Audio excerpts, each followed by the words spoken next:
இதான் எதுக்கு எடுத்தாலும் கலைஞர் தான் மனிதனா வாழ்றது. நிச்சயமா அதுல அசைக்க முடியாத நம்பிக்கை. எந்த அடிப்படையில அப்படி சொல்றீங்க? ஒரு பெண்மை தாய்மை அடைகிறாள், கருவுறுகிறாள். அவளுக்கு அந்த கடைசி 3 மாதங்கள் சத்தான உணவு கொடுத்தால்தான் குழந்தை நொடியின்றி பிறக்கும் என்று கண்டுபிடித்தவன் எவன்? யார் கோரிக்கை வைத்தது? சரி, அந்த 3 மாதத்திற்கு உதவி கொடுத்தார், குழந்தை பிறந்தது. பிறந்ததற்கு பின்னாலும் அடுத்த 3 மாதத்துக்கும் அந்த தாய் நன்றாக உணவு உண்டால்தான் பால் கொடுக்க முடியும். ஆகவே அவள் சத்தாக உணவு உண்ண வேண்டும் என்று எவன் கேட்டான்?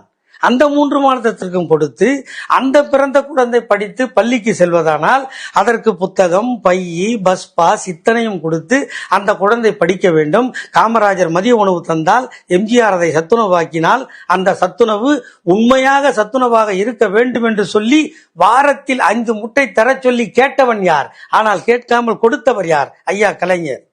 இப்படி நீங்க அடிக்கி நான் மேடையில் பேசுவது போல் பேச வேண்டும் என்று சொன்னால், கருவறை முதல் கல்லறை வரை இந்த மக்களுக்கு அனைத்தையும் அள்ளி கொடுத்த ஒரு தலைவன் இந்தியாவில் முதலமைச்சராக இருந்தார் என்று சொன்னால் அது கலைஞரை தவிர யாரும் இல்லை.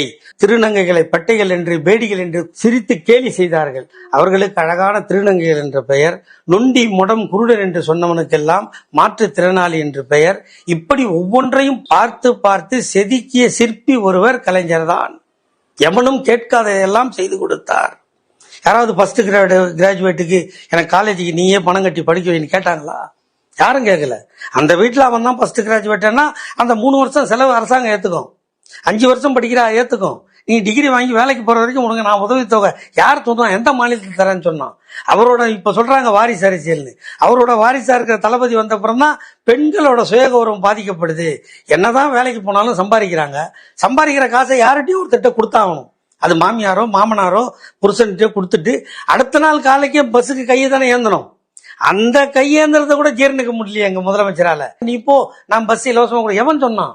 நாங்க தானே சொன்னோம். அதனால தான் சொல்றேன், எல்லாமே கலைஞரால் உருவானதுதான். கலைஞர் இல்லை என்றால் இந்த மண்ணும் இல்லை, இந்த மக்களும் இல்லை. 28ல பெரியார் தீர்மானம் போட்டார் திராவிட கழக மாநாட்டுல. 28ல எந்த வருஷம்? 1928ல.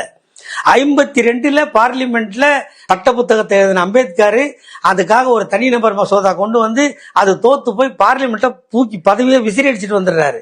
28 எங்க, 52 எங்க?